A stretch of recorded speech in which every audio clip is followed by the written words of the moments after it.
stories that connect us to ourselves and each other.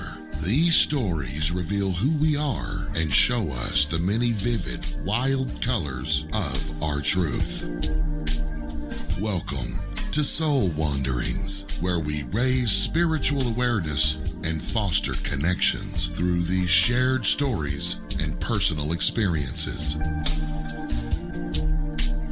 And now, exclusively on KGRA Radio, I give you your host for Soul Wanderings Radio. Here's AJ.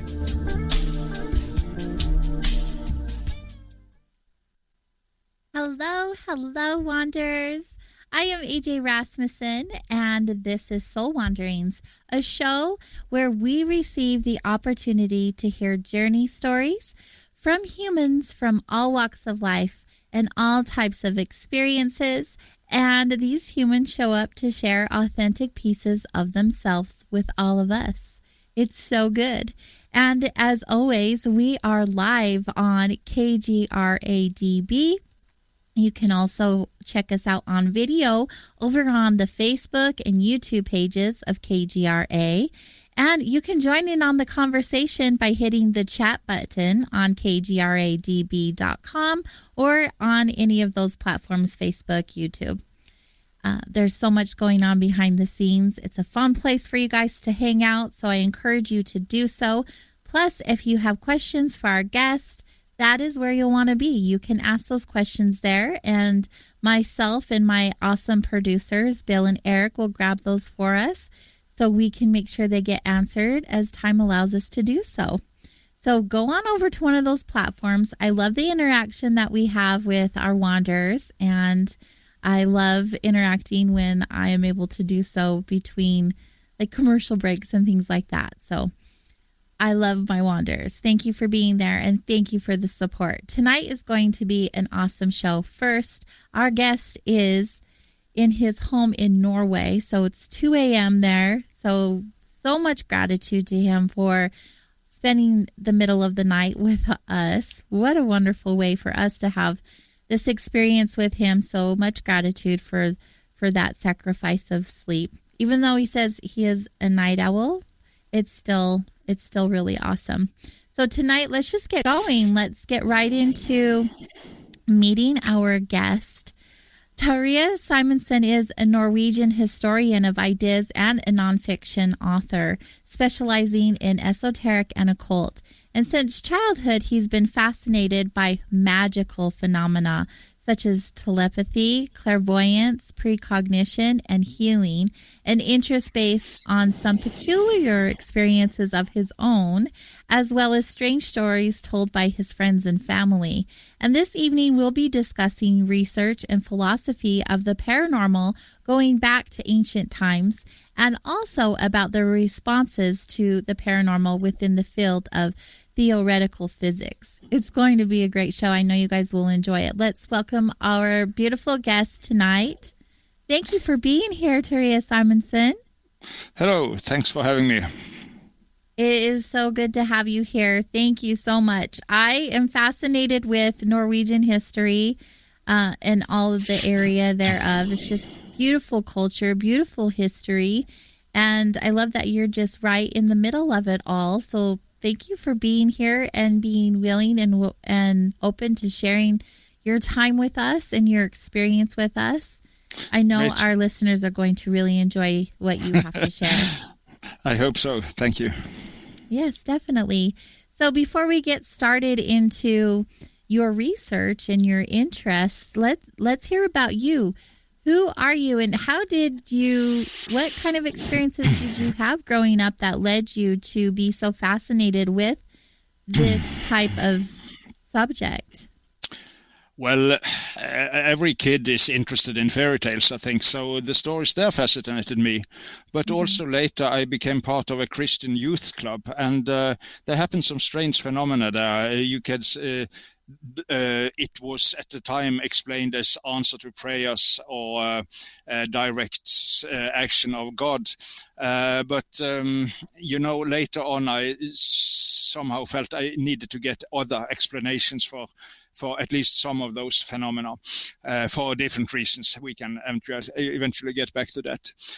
And then some family members also told about, say, strong telepathic connections. I didn't know that when I was quite young, but later on, both my aunt and her daughter, my cousin, had strange experience. For instance, my cousin was traveling to another town, and my aunt was sleeping in my lying asleep in my little hometown.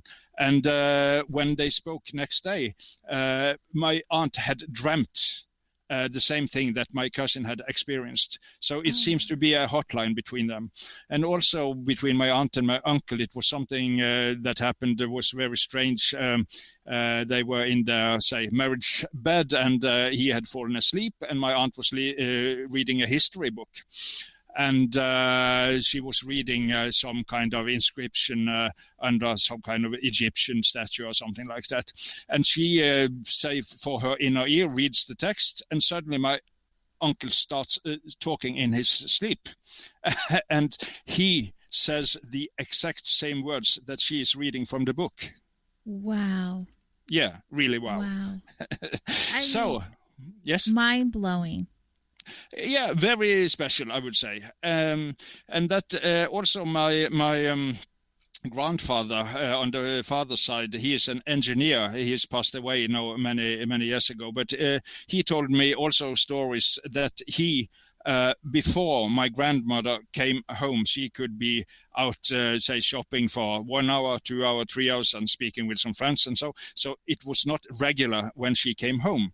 But half an hour before she came home, he would hear her coming, opening the door, going up the stairs, entering the kitchen, and no one. But that had happened so many times. So when that, say, sequence happened, he knew that half an hour later she will appear just in that way. So, and that was also kind of special. The name of the phenomenon in Norwegian folk tradition is called vardøger. That means hearing the appearance of a person before he or she actually appears. And that was quite, what is called customary to my grandfather. So every time when the vardøger of my grandmother appeared, he went to the stove and putting on the potatoes, because then he knew it was half an hour before she came home. And of course, you could say if that was regular, she came home 4 o'clock, of course. But as I said, she came home at very different times after different activities, and chatting with a friend for 1 hour or even 3 hours, and so it was no fixed pattern he had perceived. It was really a kind of, say, direct precognition of her appearance. Yes.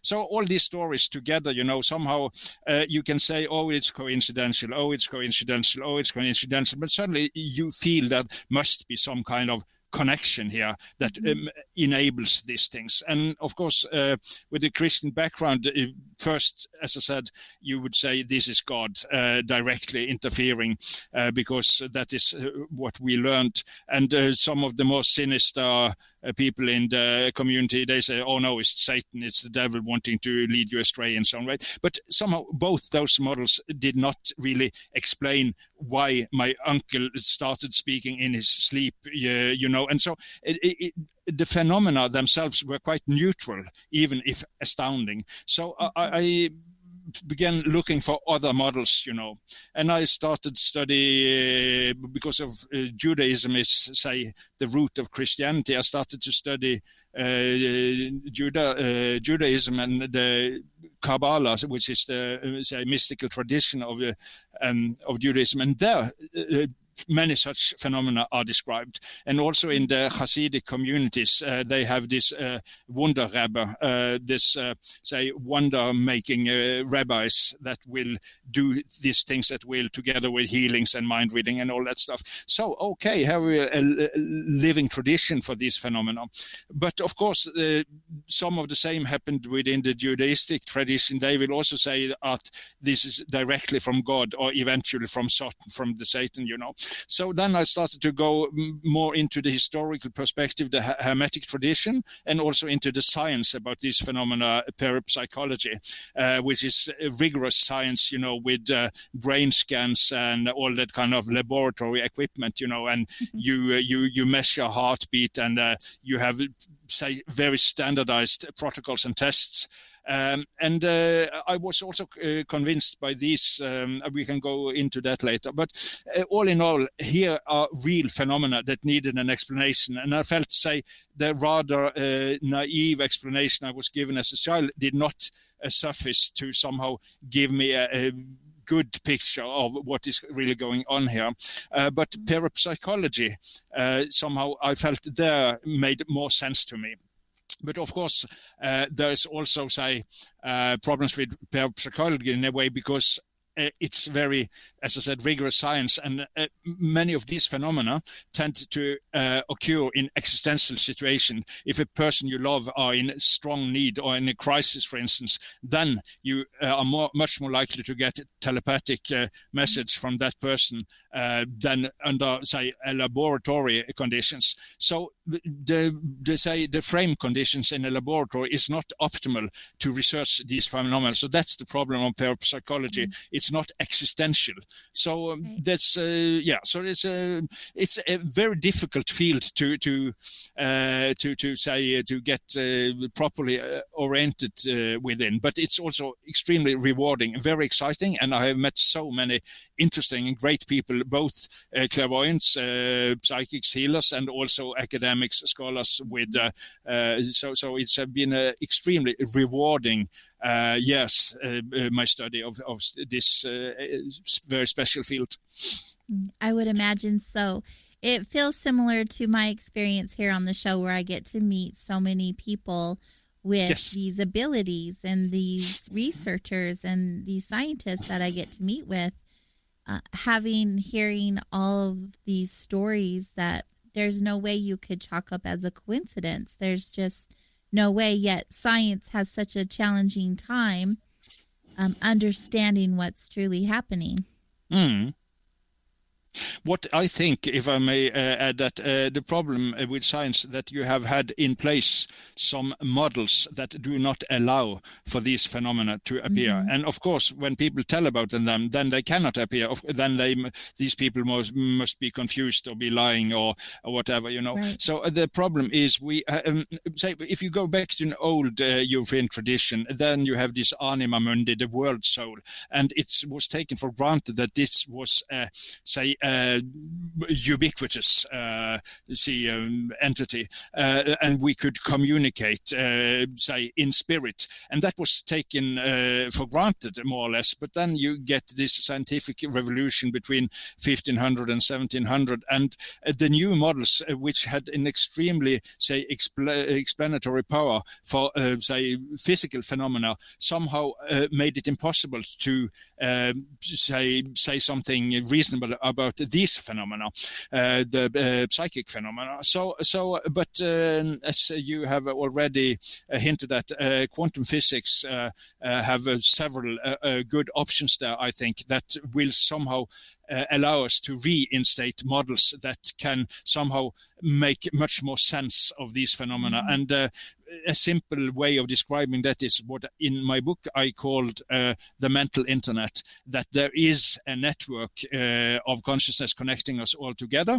And some people have a very good search engine on that internet, and they are the psychics. And if, as I said, you have a person you are very close connected to, you can sometimes be able to send emails to him or her, and that is kind of telepathy then. So using the internet as a metaphor, because every day we experience somehow non-locality is a reality on the web. So why not on the psychical web? And I think that is, and as I said, quantum physics in some interpretations will allow for such a model to say come in place, and then we somehow can say much more.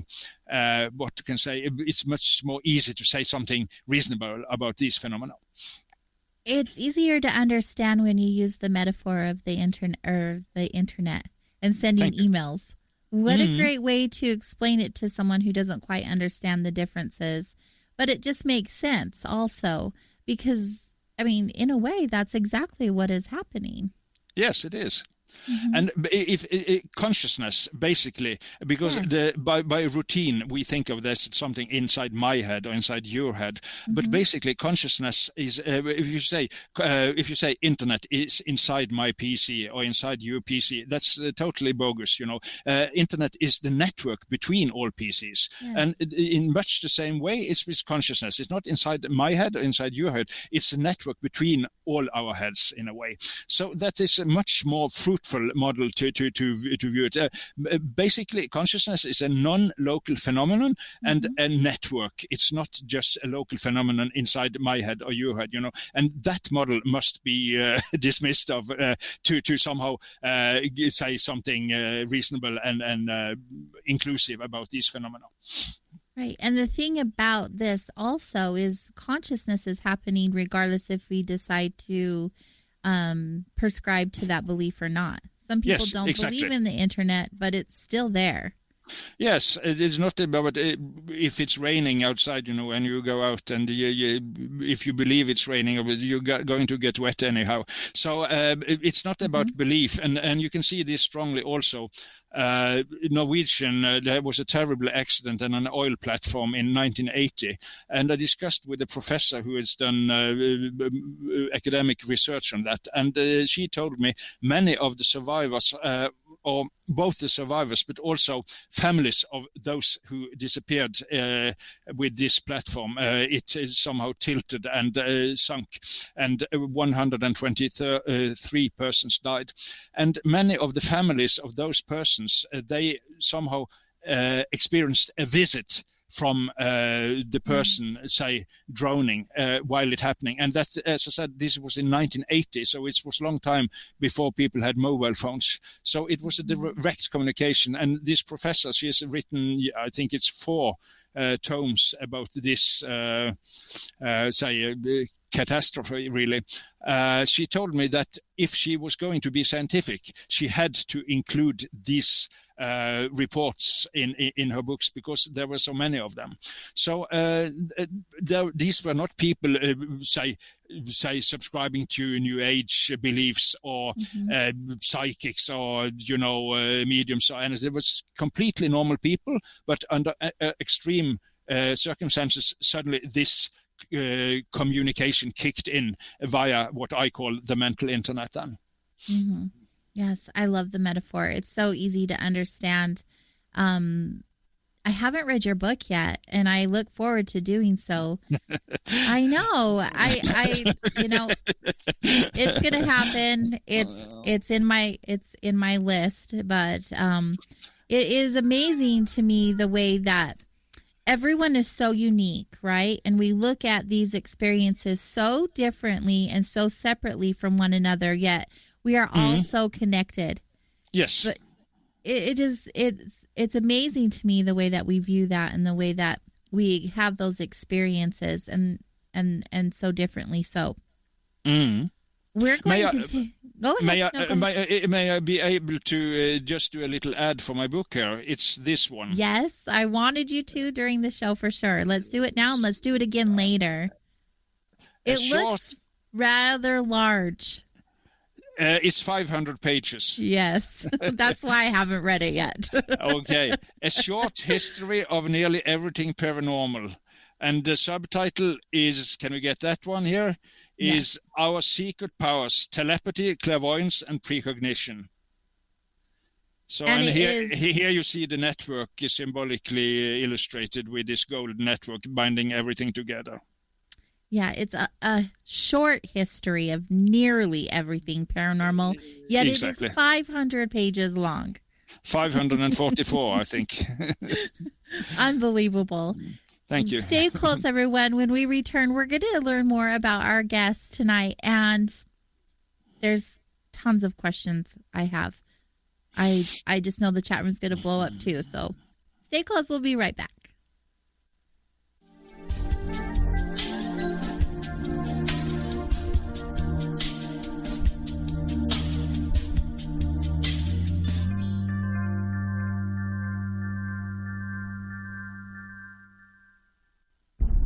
you intrigued by Paranormal Talk Radio? You'll love the new Paranormal Radio app from TalkStream Live. You'll find a great selection of talk shows covering UFOs, ghosts, strange phenomena, and much more. Download the Paranormal Radio app now and start listening to the very best in paranormal talk entertainment, including the network you're listening to right now, the Paranormal Radio app. Free in Google Play and the iOS App Store.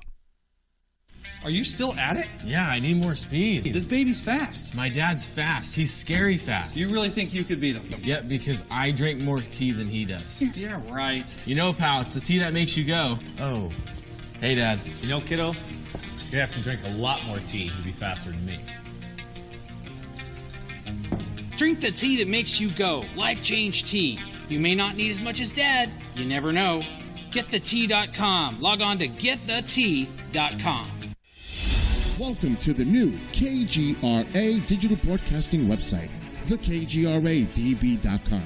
Here you'll find great new content, including the KGRA Classics, great shows from our archives. You'll be able to see the show times and information so you can see what show is currently on air.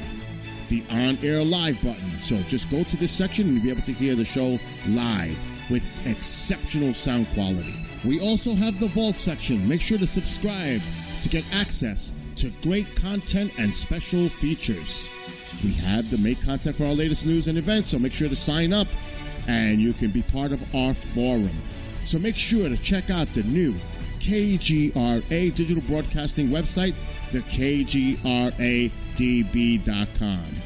We look forward to seeing you there, and we hope that you enjoy the new website.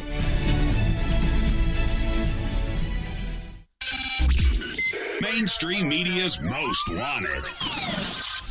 KGRAradio.com.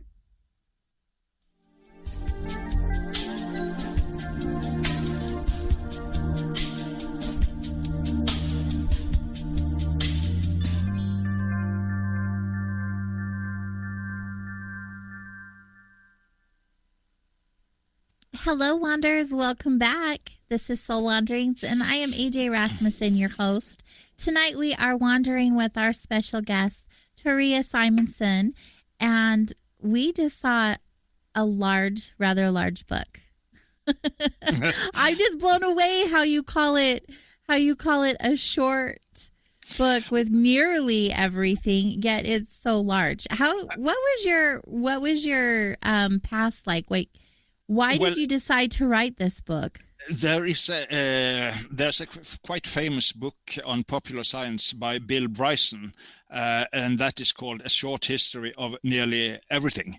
And when I was starting out with this book, a friend of mine, he was a bartender in a local cafe, and I was sitting there and writing and so, and he read some parts of my manuscript, and I told him about the idea and the prospect and all that. And he said, oh, but that's like you are doing about the same, something similar for the paranormal science as Bill Bryson did for the natural science. And I hadn't read Bryson, so I asked, what book is that? It's a short history of nearly everything. So it suddenly struck me, then my book must be a short history of nearly everything paranormal.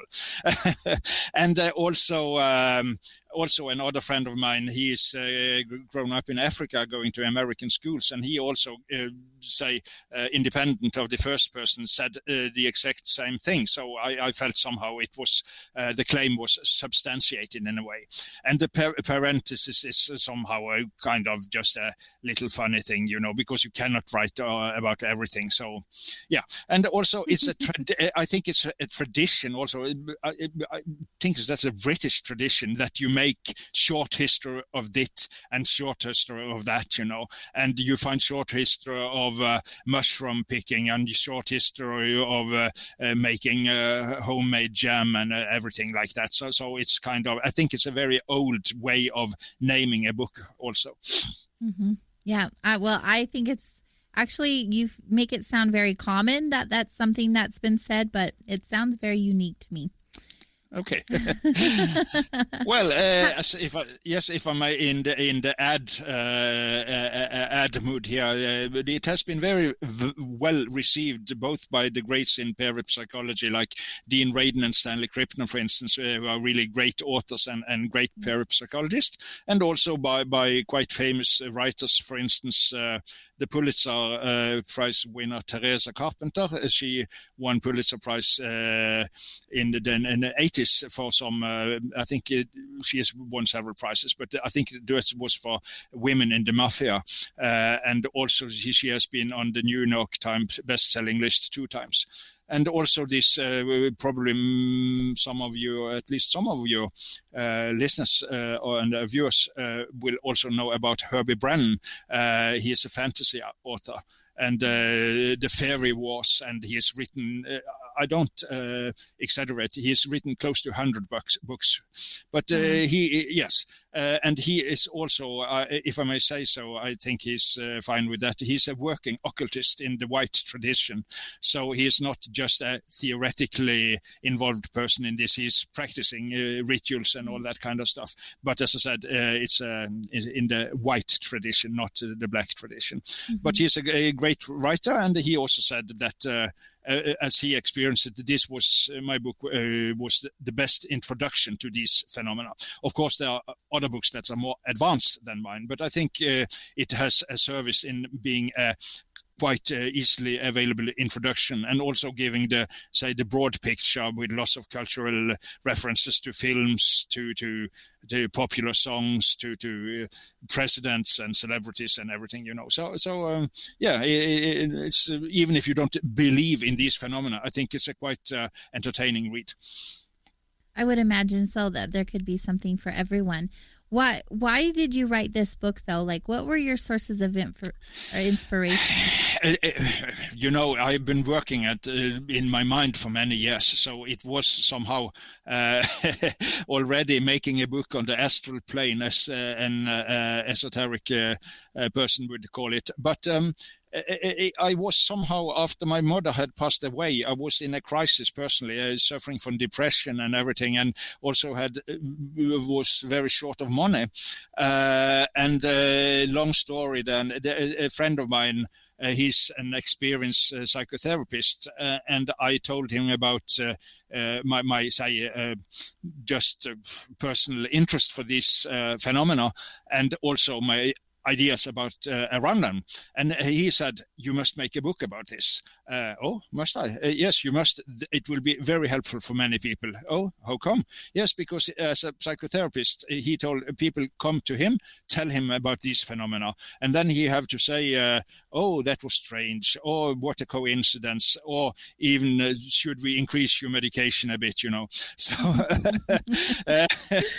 yes, you know, hallucination, psychosis, trauma, and all this, say, pathological explanation or explaining away in many times it will be, I think. So, and as he is a very grounded person, and of course people can have taken LSD, or they can be psychotic and imagine things. Of course, we will also always have to be open for that possibility as well, which I am all through my book. But apart from that, there are real phenomena here, I think, and he thinks as well. So after his strong, say, encouragement, I sent I made a kind of pilot, it's called, I think, say, description of my project, and sent to 10 publishing houses here in Norway, and I got several were positive, but they didn't think it would be profitable economically. They said, "Oh, it's a great concept, but the book is, big book and cost lots of money to produce, and Norway is a small country, and we will not earn on it," and so on. So, but I ended up with one of our best publishers. In fact, it's not a big one; it's a small called Pax Publishing. They do lots of academic and scholarly literature, and so they have a good name, even if they are not that big. And my editor, she was a moderate skeptic, as she described herself, and she has done lots of books in this field with research milieu in Norway, people writing about New Age, about healing traditions and all that kind, but from a strictly academic perspective. So she was somehow, she had been looking for a long time for a person person that could delve more into this from a more, say, real paranormal perspective, but at the same time present it in a balanced way. Because if you're up into the new age, you can get many great people there, many great scientists also, but there are also people, what we can say, with a bit airy-fairy and heads in the clouds and so. And if we are going to get the common cultural field in dialogue with, say, normal people, not already on the bandwagon here, we have to present it in a bit sober way. So she was looking a person both open to these things, but at the same time sober in his presentation. And here I came along. So here you came along. It's good.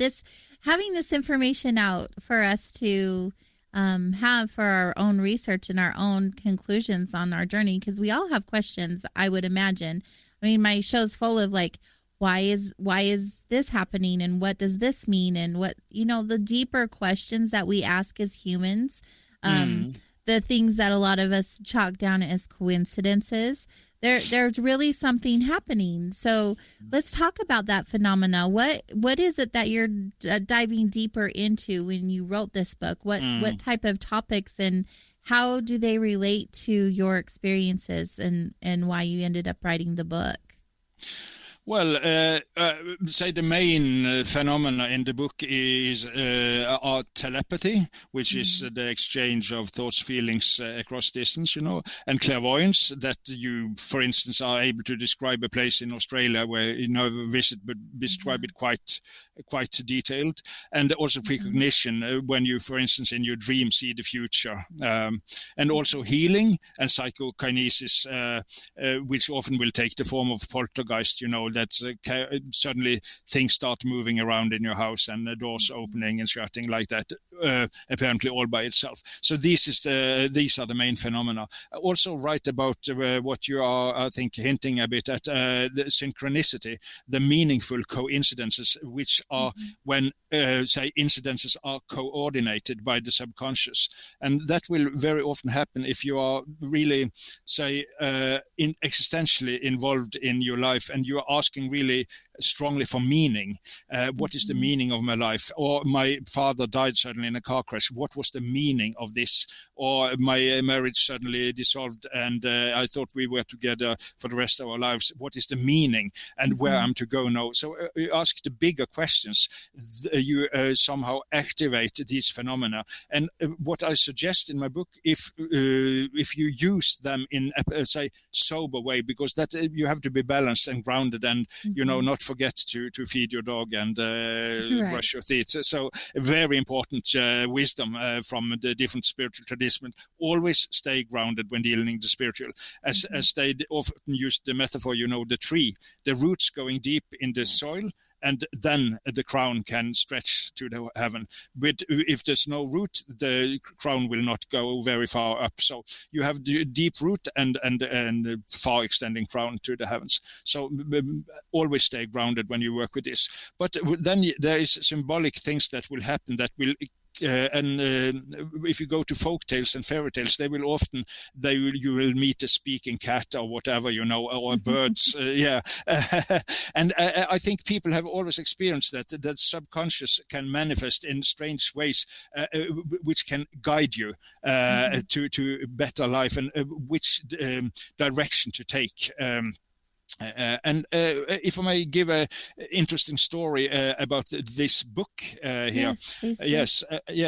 Now your beautiful face disappeared from my screen here. Is it possible to get it back? Because then I feel I can communicate better. Yes, Eric can bring it back. My love. Yeah, thank you. It's so much easier to have the conversation with me. Yes, exactly. I was wondering, as I said, I was short of money, and my friend had said you must write this book and so on and so on. But it's okay. But how do I get? I have to finance my life and pay my bills while doing this, and so I was doubtful if I should take on the project. And I was the alternative was start studying thinking again. I have a quite good solid education, but I could say just it's in Norway. If you are studying, you very easily get loans with low interest. So it could be a kind of both for my own pleasure, but also to get money in an easy, fully legal way. So I was wondering, 2 or 3 months, I was, should I go for the big thing, which was the book, or should I say, chicken out a bit and just go for easy, just studying a bit and living on loan for a period and so on. So I was very much in doubt, back and forth. And in fact, in the end, listen up, because I decided not to write the book. I decided, a bit resigned. I think, I'm so tired. It's more easy for me just to go for studying and taking a student loan and live for that if I'm in. And then I sent an SMS to the phone company and asking for the phone number for the bank that students use. In Norway, there's a Lånekassen, there's a special bank for students where you get these, say, cheap loans. And I asked the phone company via an SMS to get the phone number. But what came back? The answer from the phone company was not the number for the bank. What they sent me back was the number for the Writers Guild. Wow. You Yes. cannot say that's a coincidence. Well, the statistical probability is extremely small, I would say.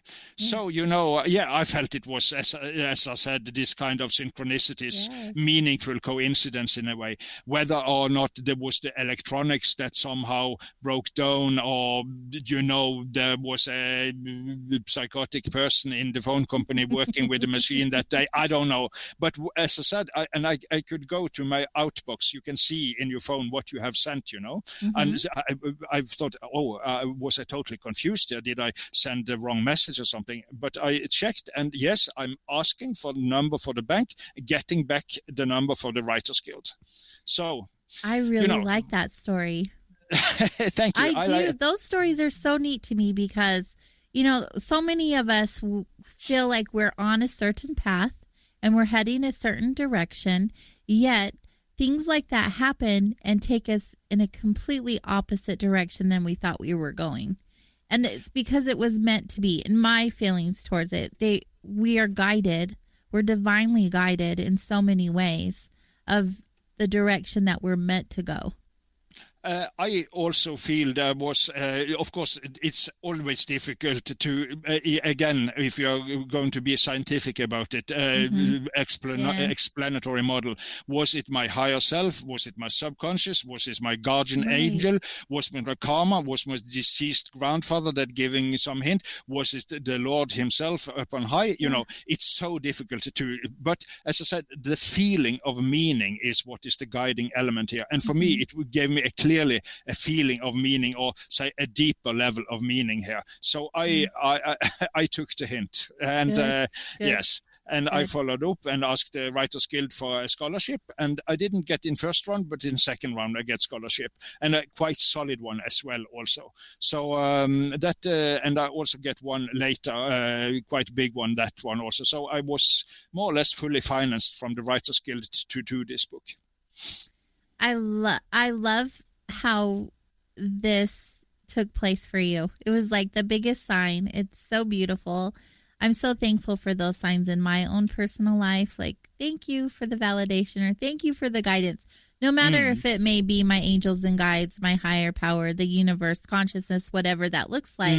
Exactly. So it's just amazing how it works. And I think what you all, if I'm to preach a bit here, I think what you always should listen for is what give your life meaning. The meaning question is, the essence of the religious. The essence of the religious is not that dogma or that dogma, or because I think I read it was about 20,000 different Christian congregations, having lots of different dogmas about different things, and also, of course, the same is the case with I would suppose with the Buddhist and Hinduist and the Jewish and everything, So it's the quest for meaning, really, the spiritual quest, the hero's journey. I think as long as you ask the question for meaning, that with a very good, say, compass for guiding you in this. And for me, as I said, this say wrong number, which turns out to be a very right number, was the kind of hint and gave me a very meaningful experience of going for this book. Yes. Well, I'm so glad that you took notice of the message and created what you've created by listening.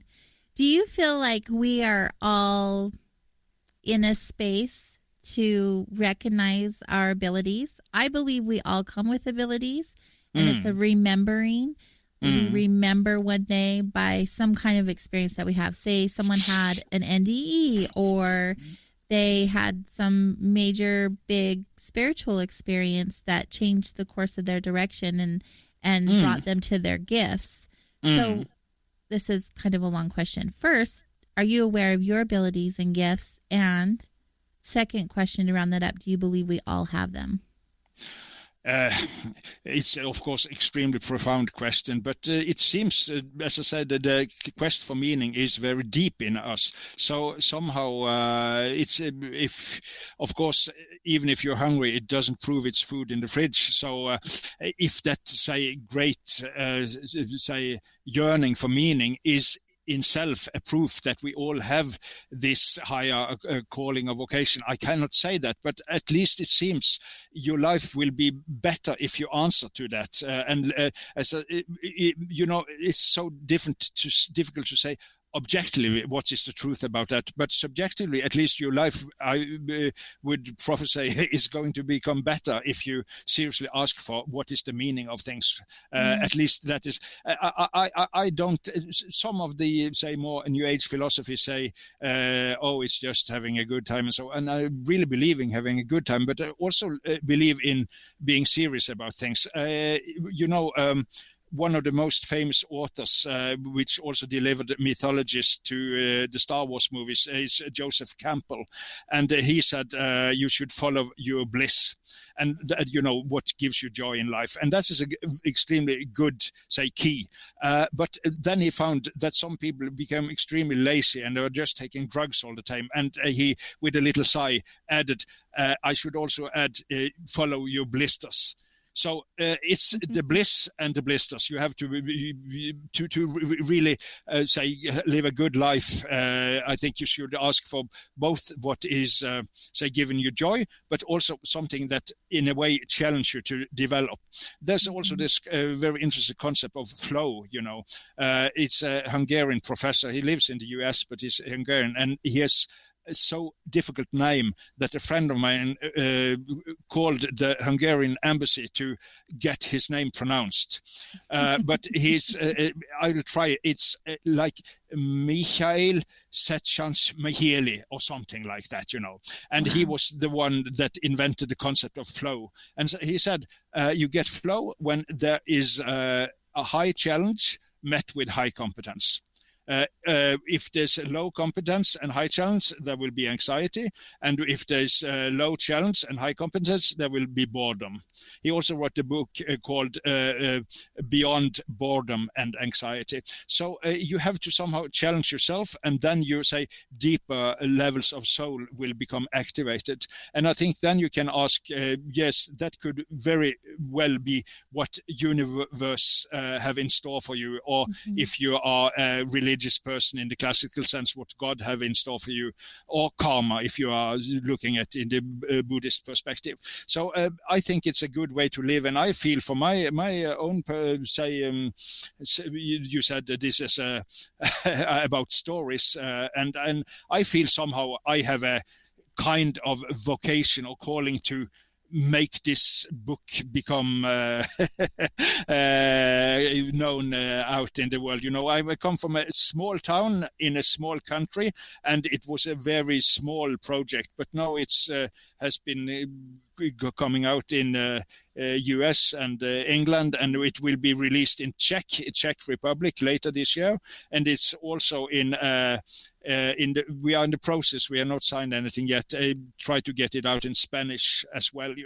So it's growing, and I feel somehow it could also give another example of a nice coincidence, if you like. Yes, I love those stories. Please share. Thank you. Yeah, I was also, when I was going from Norwegian to English, there was the same time I was short of money because my scholarship had run out, So, and I asked the Psychological Association in Oslo, capital of Norway, if they would give me some kind of scholarship, but they wouldn't. And that is strange in a way, because that's the raison d'être, why do we have a Psychological Association if they don't support that kind of projects? So I was quite disappointed by that. But I talked to my editor, and in the back of the book there is a thanks list where you give gratitude for all people have helping with copy editing or giving inspiration and ideas and everything. And I said to my editor, unless someone suddenly just out of the air gives me a scholarship now, we can close this thanks section. And then I think it was 2 days after, on my answering machine, there was a old woman. I have never heard about her. She said, presented herself and asked in the answering machine if I was Terje Simonsen. And also when I opened my mail, it was from the same woman. And I rang her up and said, yes, it's me. What do you want? And she asked, I think I heard you ask for a scholarship from the Psychological Association and didn't get it. Yes, that's true. I will tell you, you should really have the scholarship, so I will pay it from my own pocket. Wow. And I've never met this woman before. And she was a member of honor of that society. And she was so disappointed with them because they didn't give this scholarship to me because she felt I deserved it, or the book deserved it, to put it that way. It's better. So she decided just out of the air to just give me this call and give me all the money for making it happen, So that is also quite a good story. Yes. Oh, absolutely. A great story. Do you feel like when you want something, and not from a space of ego, but it's part of your journey, part of your purpose here on earth, that people, places, and things line up for you to make that happen?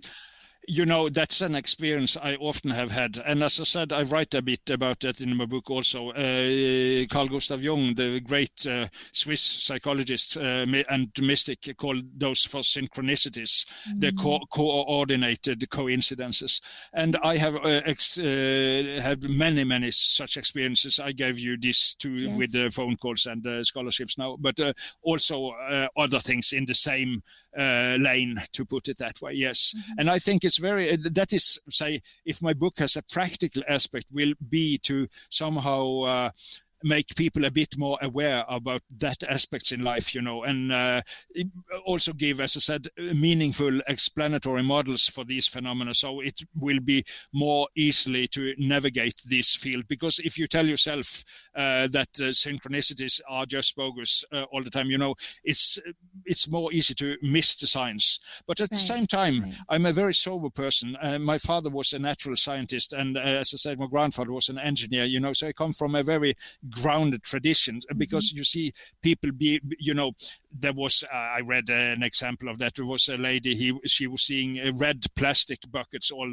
over town, so she felt there was a meaning, and she had to buy all those red plastic buckets, and so you have to, as I said, always be grounded and be open. Combine groundedness and openness, then I think you will be on the right track. And then you will that is also a very famous saying from The Alchemist by Paulo Coelho, and he said, Yes, and he also, as you probably know, have lots of synchronicities when he wrote that book, because it was not selling well at all, and he was very desperate. He was going out 40 days, just like Christ in the desert, meditating and what I'm going to do, because I put my life into this book. And but suddenly he felt, yes, there is a meaning here, and he went to one of the most greatest publishers in Brazil, and he said, I have this book here, and I have written that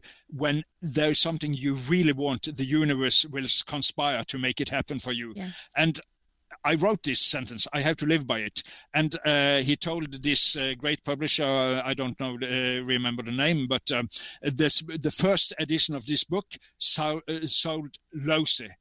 Will you take it? And he said, yes, I will.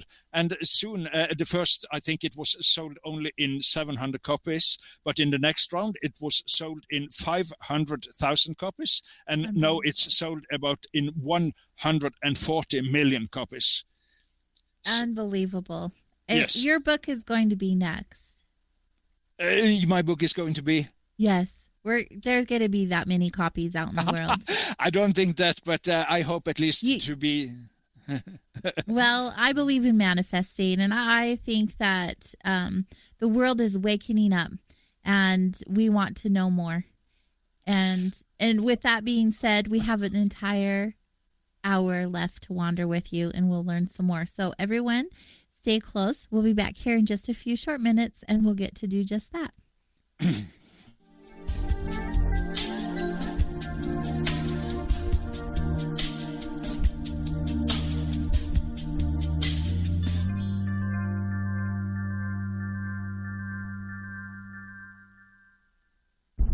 Are you intrigued by Paranormal Talk Radio? You'll love the new Paranormal Radio app from TalkStream Live.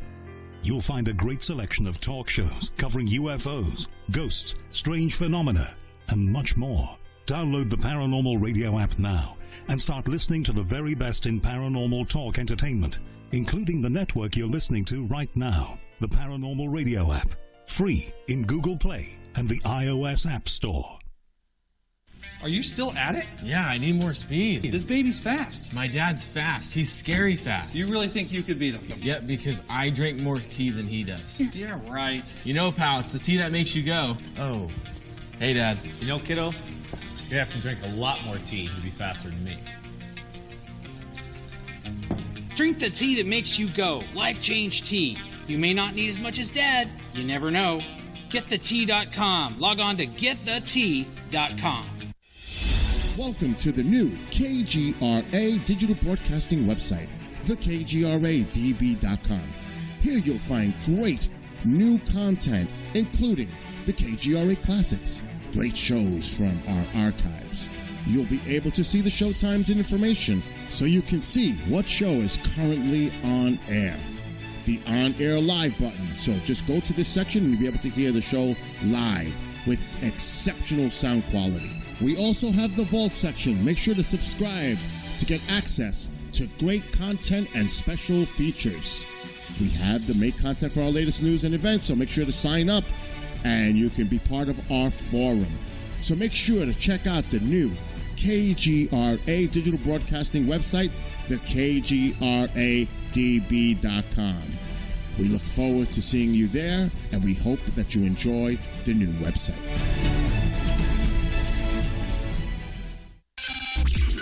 Mainstream media's most wanted.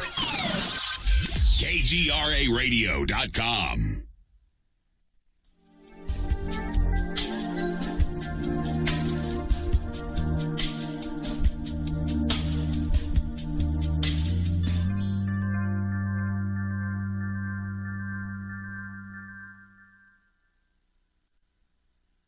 Hello, welcome back to Soul Wanderings. You are hearing this amazing show here on KGRA Digital Broadcasting, Salt Lake City, Utah, and Hudson Valley, New York. And I invite you guys to visit our website, kgradb.com. There's a lot going on over there, and it's constantly evolving. There's exclusive content, KGRA classics. So I encourage you to have a look for yourself and see what it's all about. Tonight we are wandering with our guest, Terje Simonsen, an author and paranormal researcher, and we haven't even gotten into that part yet. So maybe that's what direction we should head towards. Tell us a little more about your paranormal research and what that looks like. Well, as I said, I had some experiences with family and trusted friends, and also later I started talking to. I can give you an example that sparked me off in the research direction here. Well, just to say first, then I have been an academic also. I've studied and I've taken some. Exams in different kind of things, history of ideas, philosophy, history of religion, and also Gestalt therapy and psychosynthesis. So I have quite a broad, general experience in what we can say academic studies as well. But what to say put me in this particular direction was also I read a reportage in Norway's normally considered most serious daily journal called Aftenposten, means the Evening Post, and they had tested out different psychics, and the journalist was generally not impressed because people were doing the cold reading, and there was Barnum statements, that could fit for everybody more or less. So, but one guy impressed him greatly because this guy told him that he was going. You will be going to a travel quite soon, and you will be. Then you will have good use for this new camera you just have bought. How did he know I just bought a camera? Mm-hmm. Yes, but you will not travel in the direction you have planned. No, because it was planned to visit two towns, say town A and town B. And this psychic told him, you will not travel in that direction. There will be some confusion or with the tickets or something. You will travel, visit town B first, and then go to town A. And what will happen also, there will be a priest contacting you and wanting to join you on that journey. And all that happened, and he was quite stunned by that. So I thought I must talk to this guy because, there's so much bogus and so much fakery out there. And being a serious person, I want to know what is real, I can't just live on illusions. So I contacted this guy, and I was going to a date shortly after. And I asked him, this old psychic, he was a traveler, that's kind of gypsy. We have also in Norway, they have this inherent, it's called inherent lifestyle, moving around with wagons and that kind. He was kind of from that kind of family, and they have strong tradition for psychic readings. And so I asked him about this date I was going to, and how will that go? And he looked into his psychic eye and told me, yes, she likes it quite well, and that will be very nice. And so, and he also told me, and I can tell you, this woman is 1 meter and 64 centimeters tall. Okay, how do you know? No, I don't know, but she is. Okay, I went to the date some days later, and it was quite nice. And so, and of course, I was extremely curious. So I asked her during the evening, by the way, how tall are you? And she said, 1 meter and 64 centimeters. And I was so stunned. That's very specific. It's extremely specific. Mm-hmm. And if you go just from statistics, I think the average height of a Norwegian woman is 167.5 centimeters. I checked with registers afterwards because I wanted to know if he just gave me, what it was statistically most probable, but he didn't do that.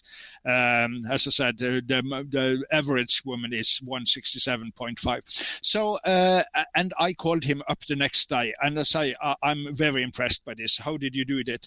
And he I don't exactly remember his words, but the picture that somehow was established was of this mental internet, that when you asked him about a question, it was like a search engine. There could appear anything, really. They could, when I asked about her, it could come her brother's occupation, her father's hair color, her mother's maiden name, whatever, So it was just like he was placing the word into this mental Google, and then lots of information came to him, and he couldn't decide himself what was supposed to come. He just had to be open and receive what appeared and sort it to the best of his ability. He was, of course, very experienced. And I asked, okay, well, in a way, it seems you are able to read my mind then, or it comes through you, he said. It comes through, as he explained it, through your subconscious. But I asked, does that mean that you are able to somehow read what is going on in my mental processes? Yes, he said so, if you are a good channeler. And I didn't know what to answer to that, because I don't know if I was a good channeler or so. But okay, let's try. He was then on holiday on the Canary Islands, out in the Atlantic Ocean, and I was here in Norway. And I said, no, I will imagine a picture my house for my inner vision. And I will try to picture that quite strongly, and you must tell me what you see of that picture. And I will tell you, my house is a very old, it's a scruffy house, but I love it very much. It's a very old house. It's 240 years old. Wow. And yes, it is. I inherit from my grandfather. And it is, the structure, it's a white house, and in the middle, it's a big blue double door. So when I imagined my house, I saw, of course, this big white wall, and in the middle, the blue double door. And I asked him, no, I imagine this as vividly as I can, this picture of my house. What do you see? And he then said, waited a couple of seconds, and he then said, I see something white, and I see something blue. Wow, that is so amazing. It is, and he took it like that, off the cuff, without any preparation, no time to check the internet on my address where I was living, or like anything like that, And first he had given me this on the centimeter, the height of the lady I was dating, and I didn't know, as I said, her height myself, so he could not be asking cold reading questions, to sneak it out of me in a way. So. And then he demonstrated directly on air while I was speaking with him that he somehow was able to at least give the correct colors. And I will also add that blue doors are not common in our town. The traditional color of the door in Mandal, which is is green. So if he was a smart ass, trying to use my dialect as a clue, he would have said green, which is, as I said, the common color of the old doors in Mandal. But he said blue, which was the correct. So so then I think I must go into this. I must find out how is he doing this, So, and of course, people tend to lend these phenomena very much often, just they say it's coincidence or it's very religious significance. But of course, this is quite simple question, the color of my house and my door. I will not say it's God himself, or it's a very important karmic question, which is the color of my house. So it seems to be able to, this seems to be more, as I say, psychology than really religious question, these.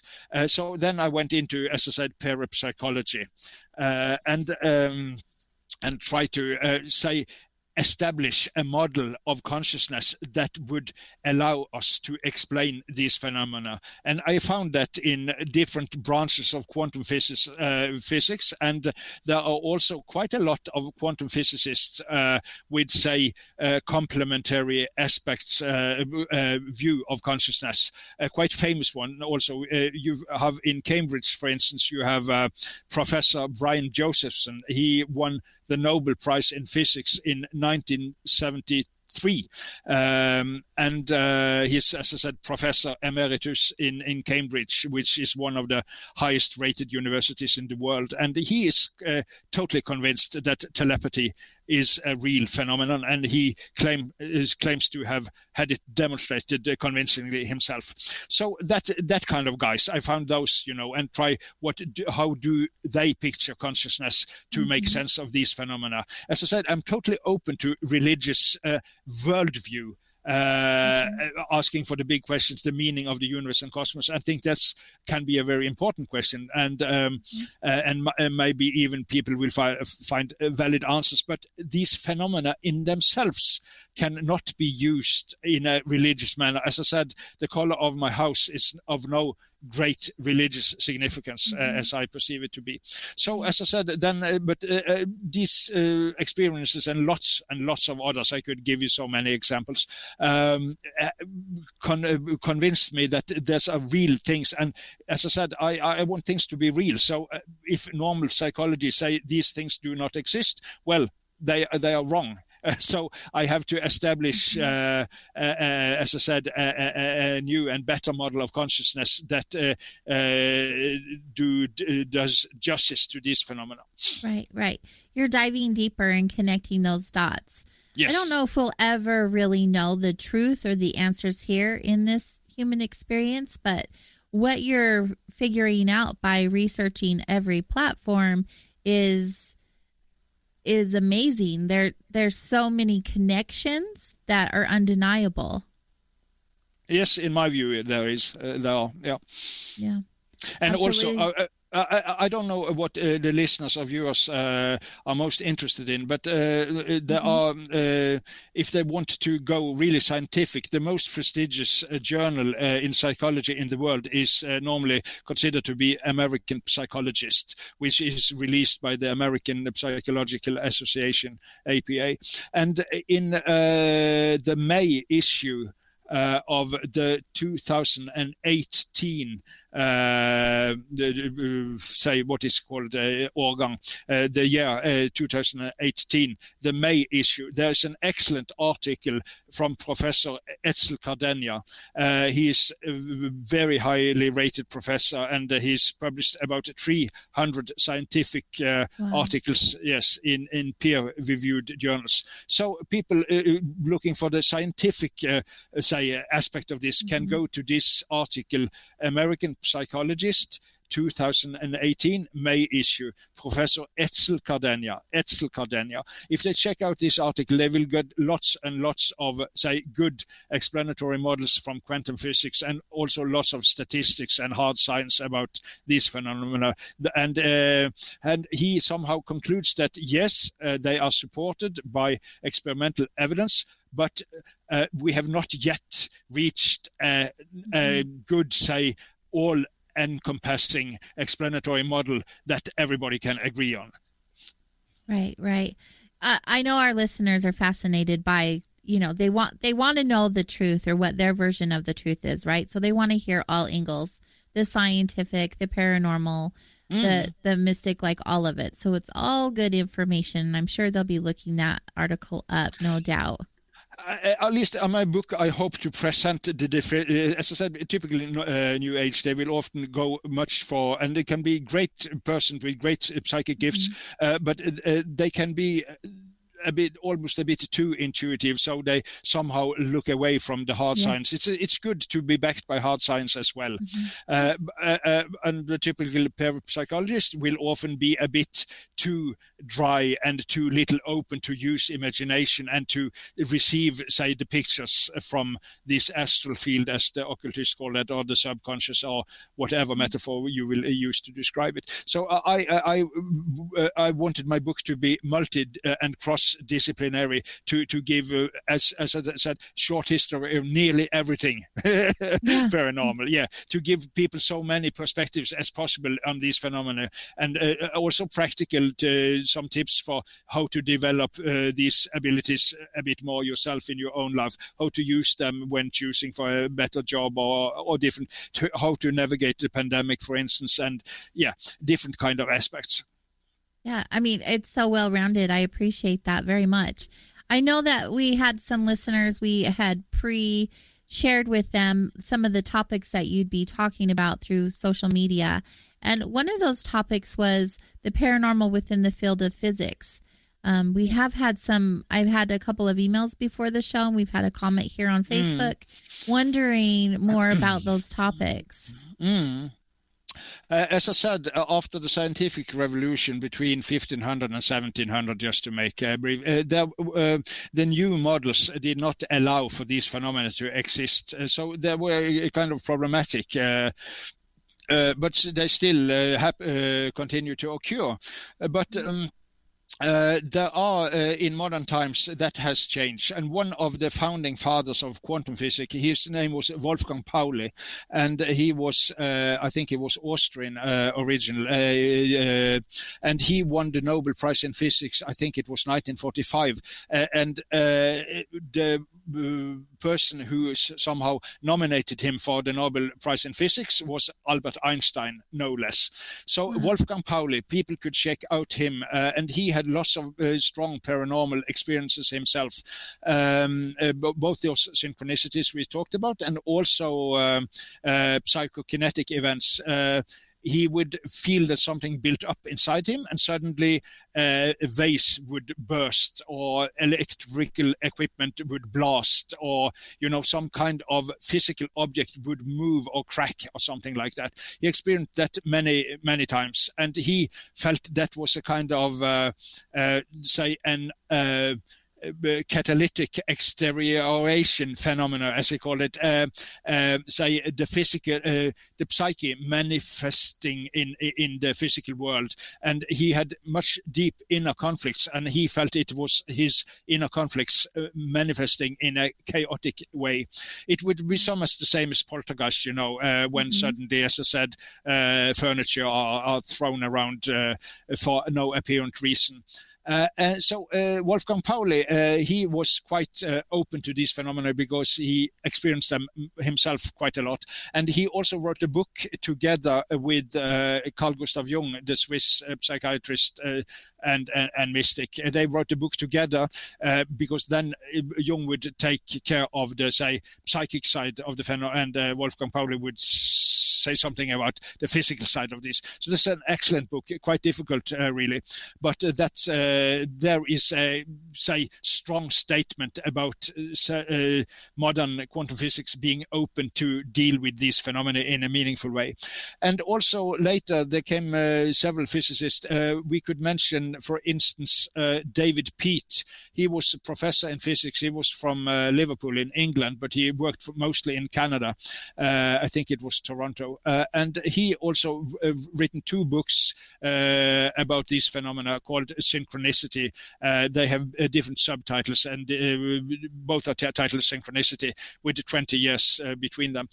So he is excellent quantum physicist, and he also written much about this.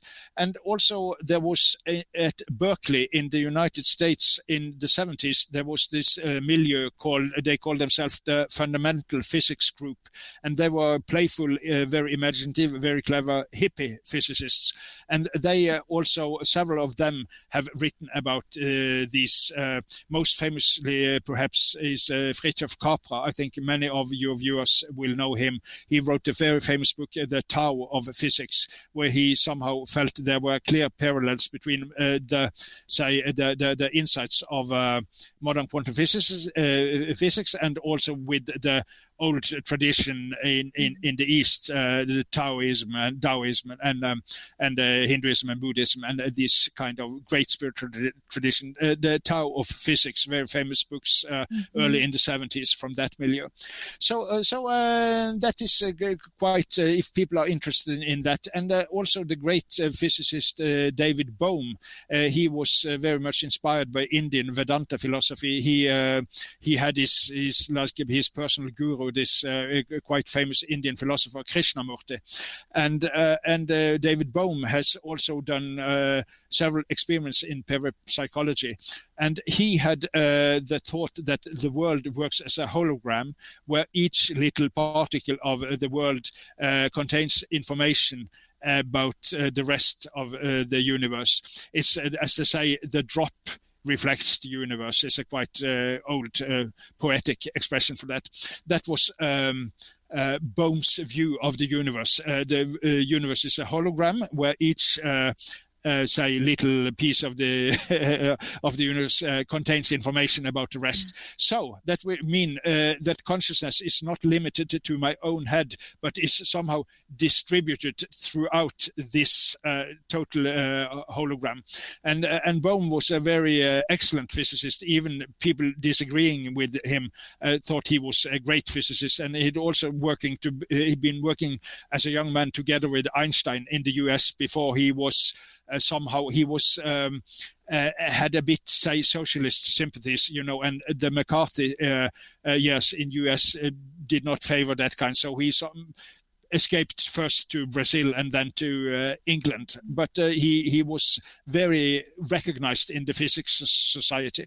So here I've given you some examples that great quantum physicists are very open to these phenomena. Yeah, I mean, great examples and tons of them. I hope everyone took notes. If not, you'll have to go back and listen. That was a lot of information. And you have to go and buy my book. There you'll get everything. Wonderful. We're definitely going to bring up your book again and again. Oh, do it now. Yes, do it now. A short history of nearly everything paranormal, and you'll get the occultism, the esotericism, the religion, the intuitive things, the science, the anthropology, the history, the archaeology. They found Cleopatra's palace with the help of clairvoyance, Yeah, so it's all here in the book. It's so, I cannot wait. Cannot wait to get my hands on that. Do you feel like there's a connection between the parapsychology, paranormal phenomena, and occultism? Yes, as I also do a little definition thing in my book, because occultism had gotten a bad name because they linked to Satanism and the dark. But occultism, occultus in Latin means just hidden. So, and for instance, Isaac Newton, he describes that gravity, has occult qualities because it works in invisible ways and mysterious way. How can the moon somehow lift water on Earth? The tides and all that. That's occult quality as Newton defined it. So occultism is just things that are hidden, but because they are mixed in with, say, negative subcultures, it has, as I said, given occultism a bad name. So I hope to a bit rehabilitate and somehow clean it of that mud, because, as I said, it's a neutral term, really, describing phenomena that are obscure to us. So there is definitely a connection there, but if say dark side of occultism will try to use these phenomena for power and ego purposes, to control other people, to get money in illegal ways, or to exploit other persons sexually, or every kind of bad. So parapsychology is very, say, a clean discipline, being in the laboratory doing rigorous science. So, but they are somehow dealing with the same phenomena, but say the dark occultists using them in a negative way, and the parapsychologists just doing rigorous science of them. both in a way could be derailments in a way, because neither the dark occultist or the parapsychologist will ask the existential question about the meaning and how can these phenomena help me get a better life and say really develop and say do what I'm supposed to do here in life. And I think that is, say, white occultism or esotericism or the good sides of New Age philosophy can help you ask that question. And I'm more on that line because I cannot stand in 20 years in a laboratory, have people just drawing cards, and if they guess if there's the hearts of knights or there's ace of spades, that is, I cannot use my life that way. And of course, my ethics forbids me to somehow use those phenomena to gain power or try to gain power. A friend of mine, or I should rather say acquaintance perhaps, he was the grandmaster of a very, I will not say black lodge, but a grey lodge here in Norway, because in Norway they had this black metal musicians, they were burning churches and all that kind.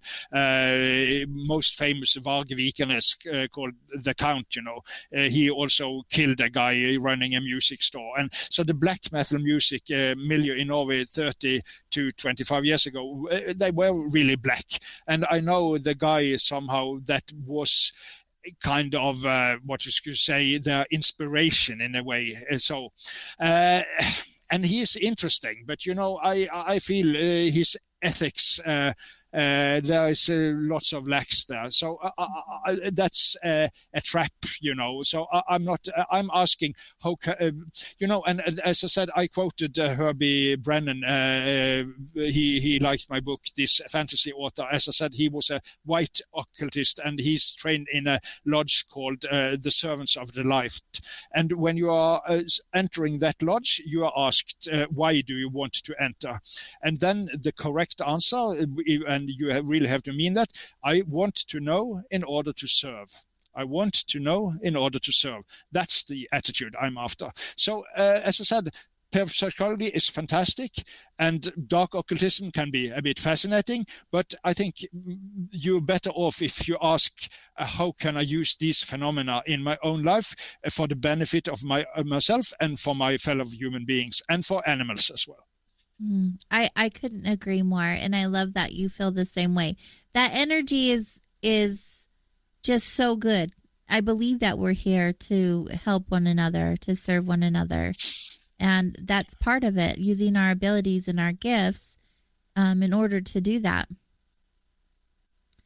Yes, yes, I think so. I've been to a couple of seminars with the great British healer Matthew Manning, and he also underscores that. If you read, I think he has written 4 autobiographies because he experienced so much paranormal stuff.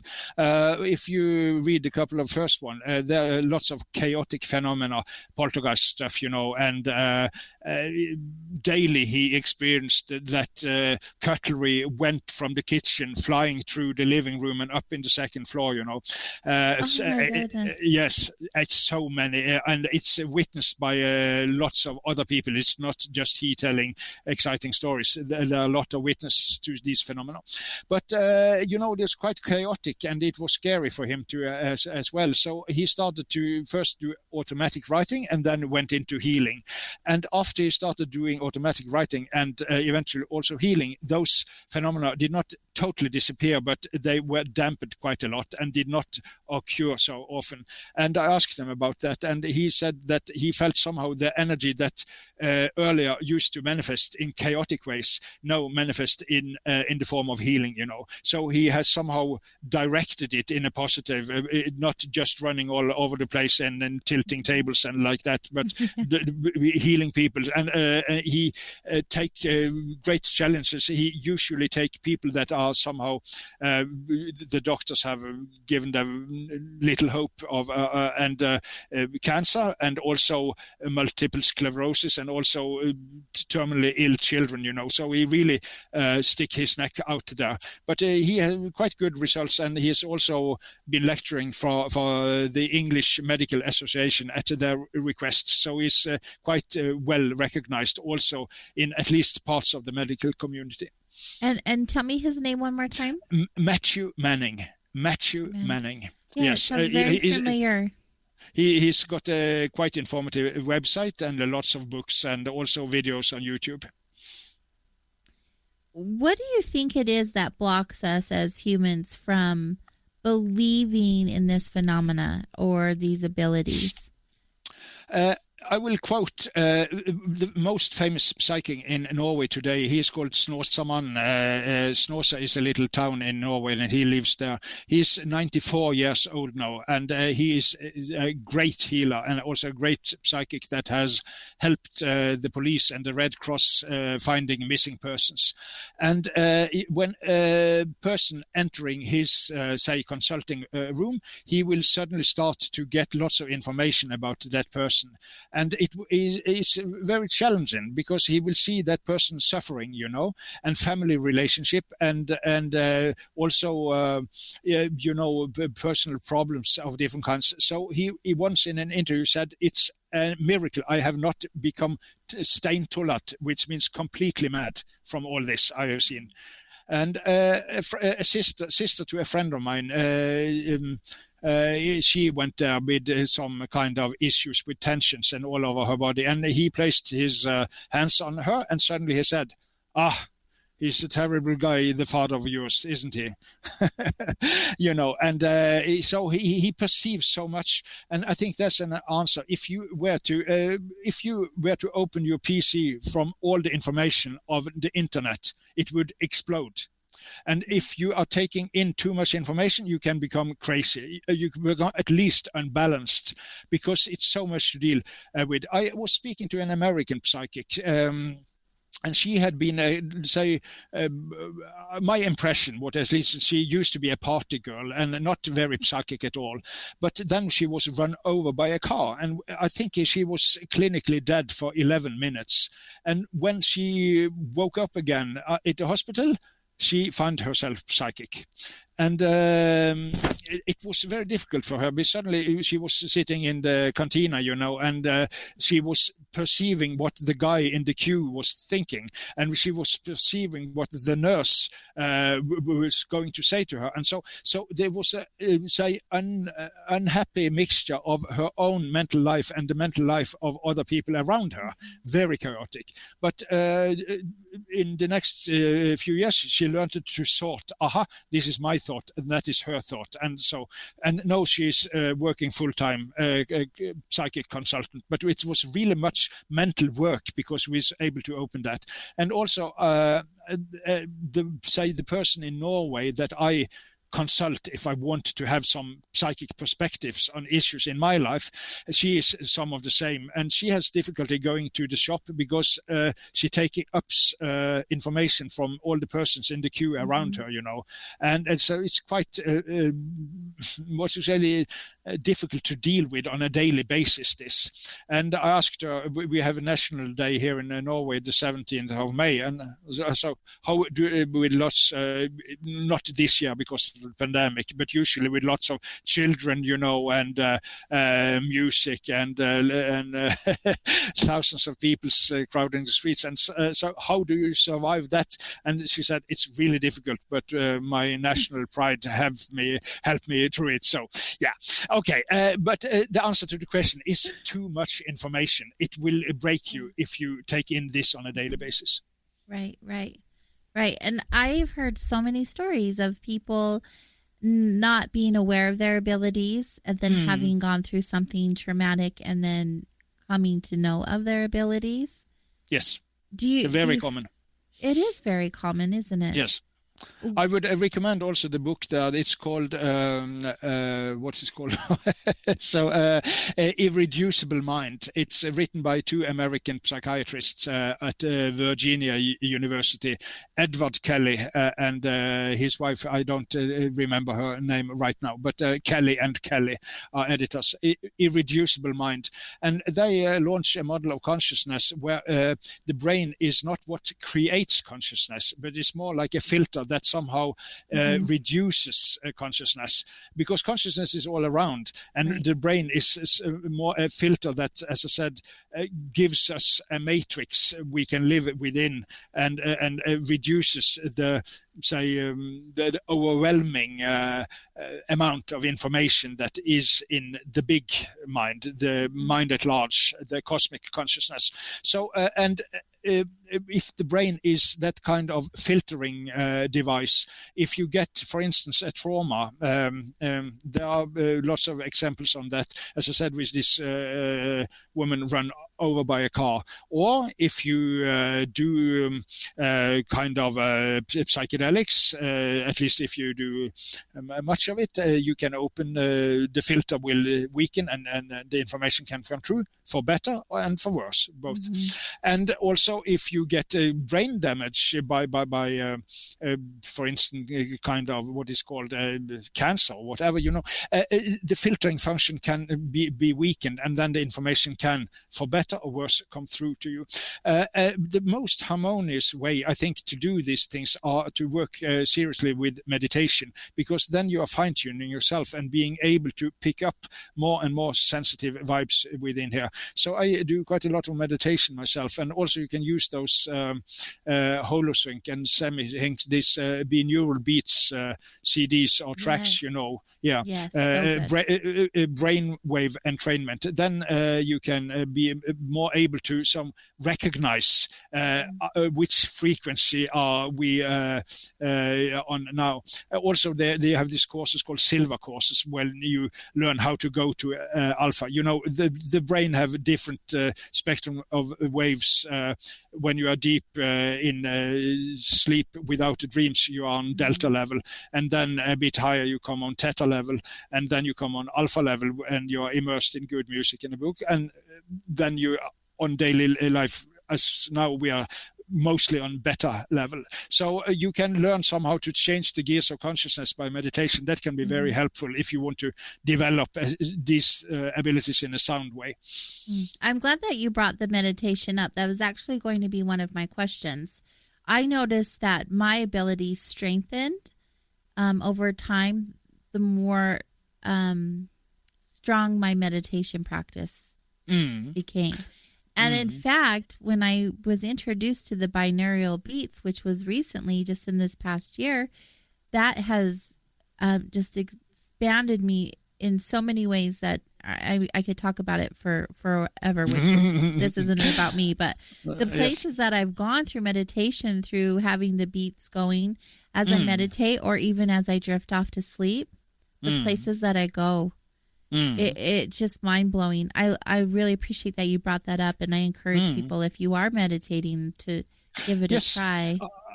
I would say that every day you should, of course, consult your psychologist if you're in therapy for serious issues, and if this is good for me and so on. Yes, but say if you are generally sound of mind, meditation is mostly going to be very beneficial if you don't become part of a cult or overdo it. Some people start meditating 6 hours a day, and so that's much too much. You can start 2 Everything times in moderation. Yes, balance always. So I think that is both binaural beats can be very helpful, and also meditation. Also, I would say something about, since I stress the grounding aspect so much, body work.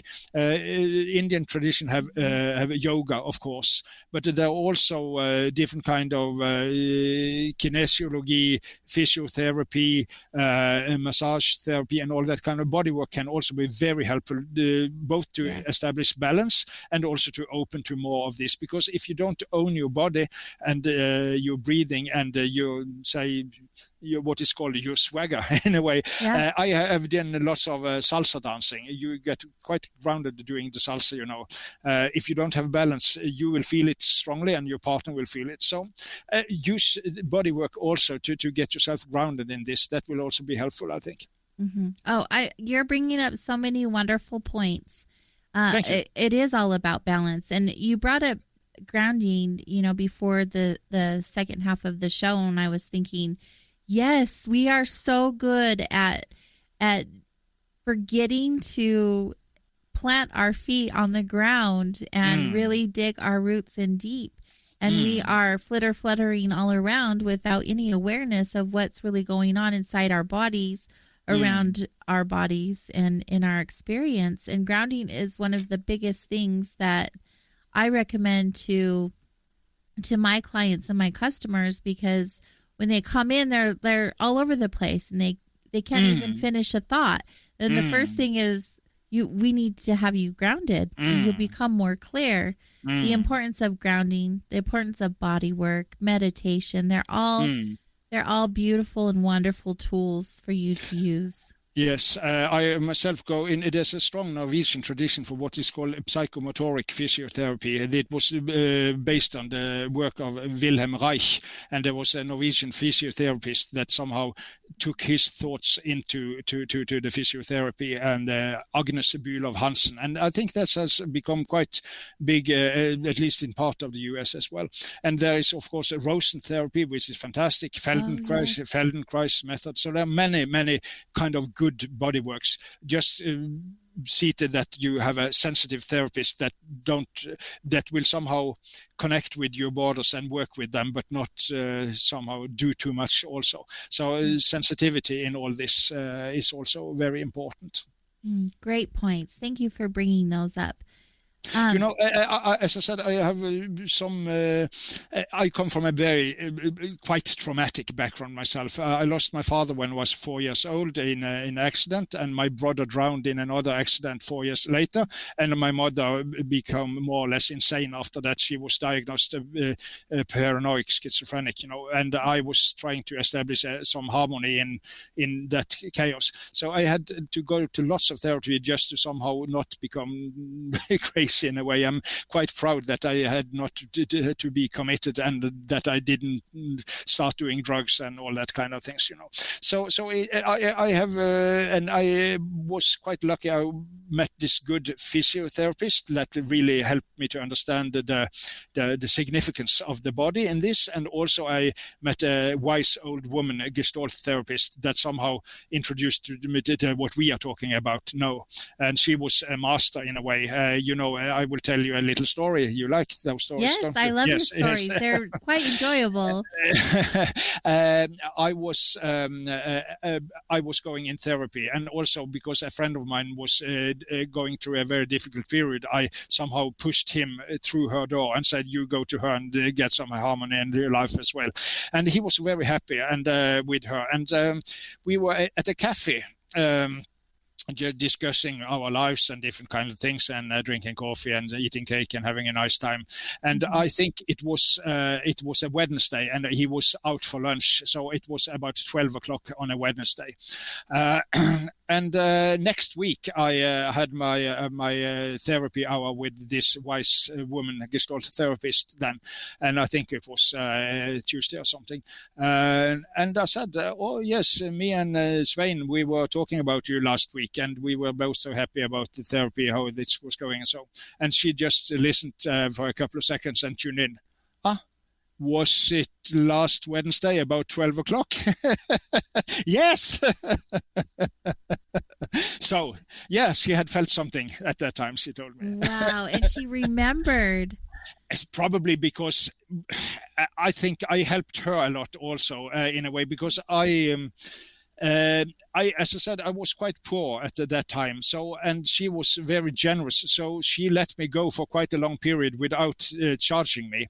And as a kind of service back, I gave her some of, I would say, her most interesting clients. It's a kind of arrogant way to say it, but I gave her lots of artists, singers, writers, people with a strong inner life that really somehow gave her lots of interesting, but it was not just people in the business world wanting to be have what is called elbow their way to the career top. There were people that were searching for the deeper meaning of life, and she liked lots of those clients. So I think somehow she was quite a lot in tune with me as a person, and then it somehow, for some reason, came true that I was talking with this guy at that particular moment.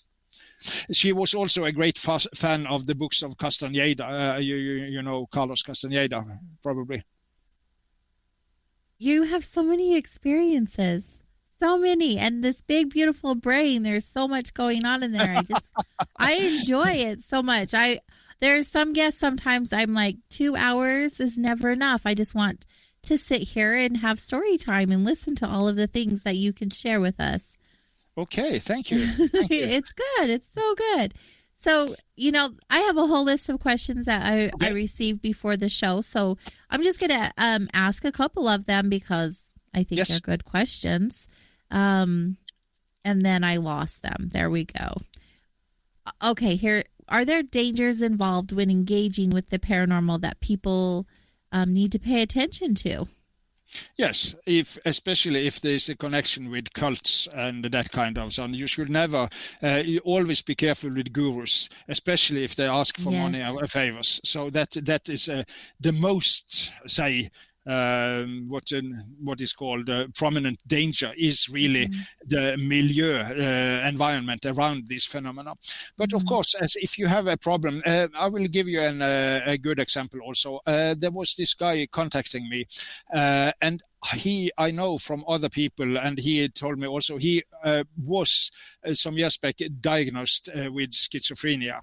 I was talking with him, and from what I experienced over the cafe table, I got the impression he was quite gifted psychic also, because I asked him some, say, test questions, and I felt from his answers that somehow he was able to download from the mental internet the information I asked for. But he asked me, how can I develop this further?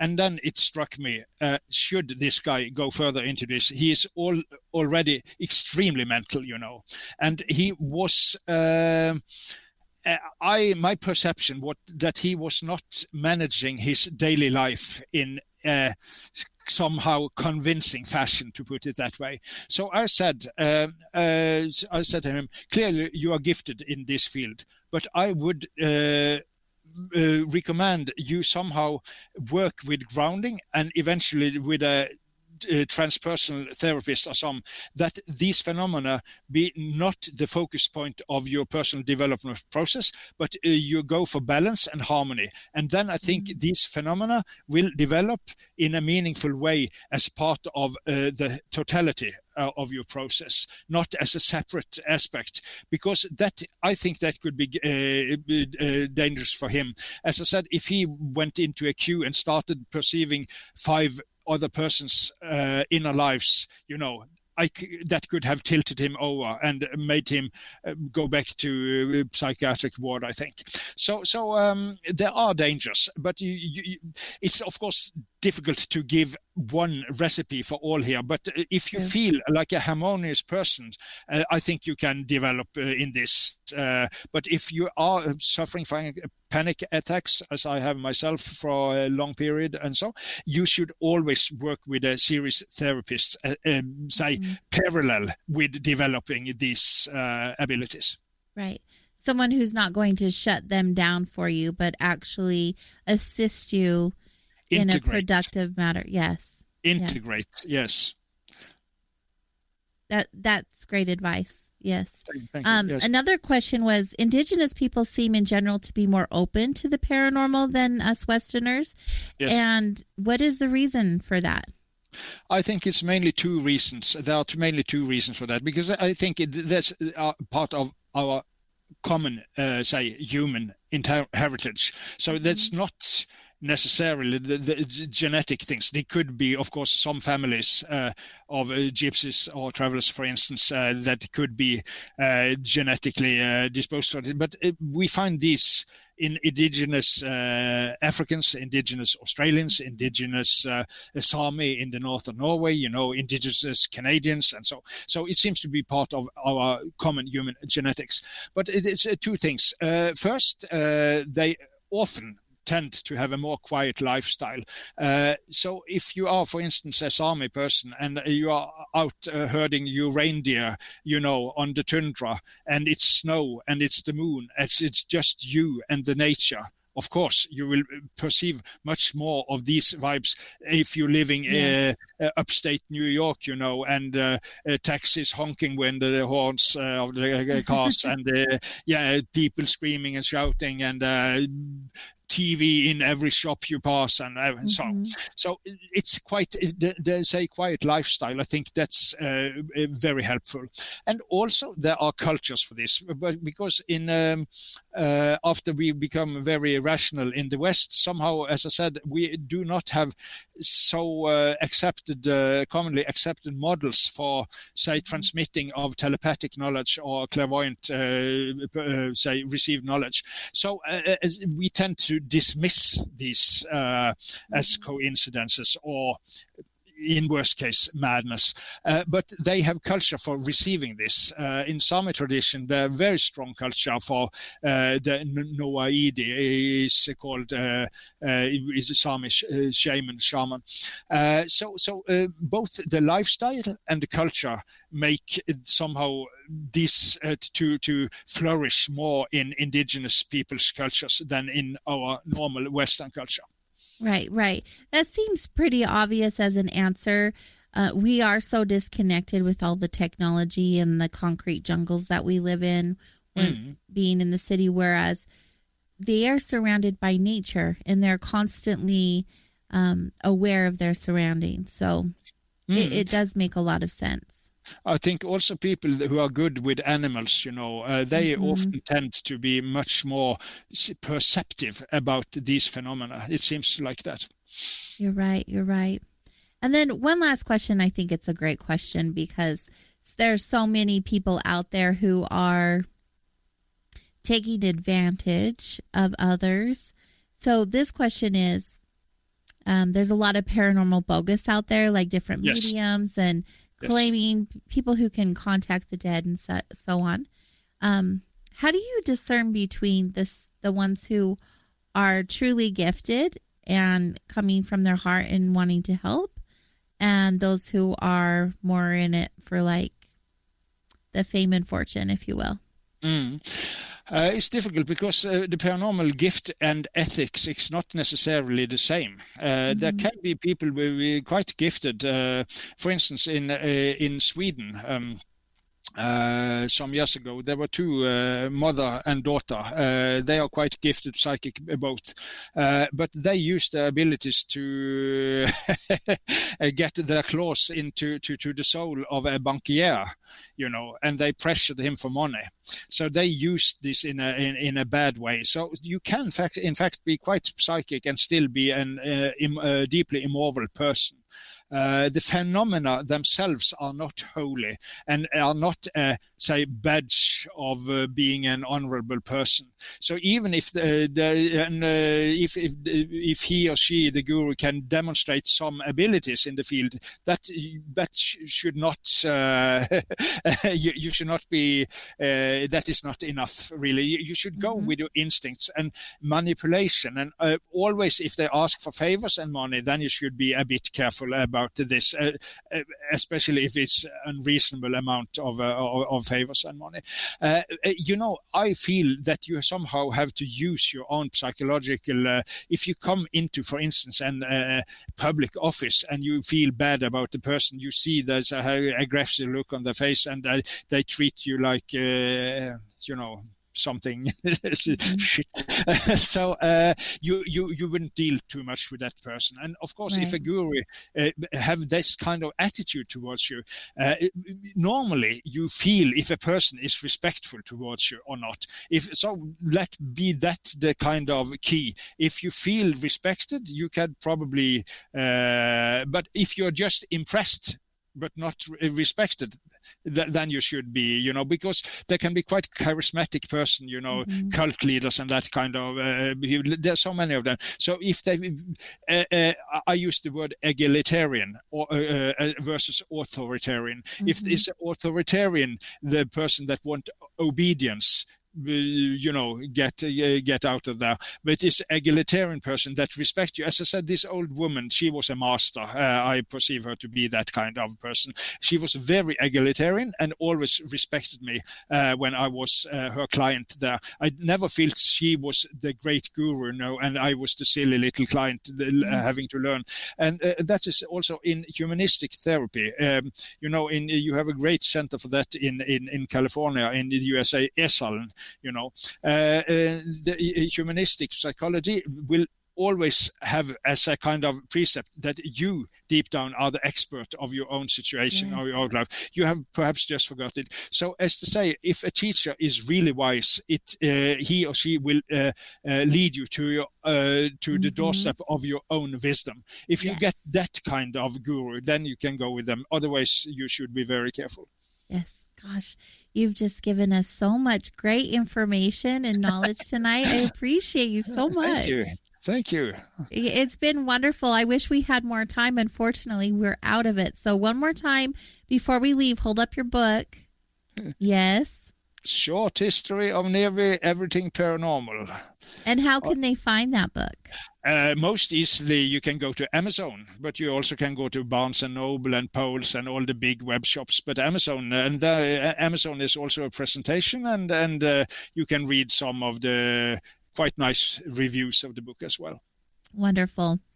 It has just been an honor and a joy to have you here. Oh, thank you. Very nice for me to be with you. Thank you.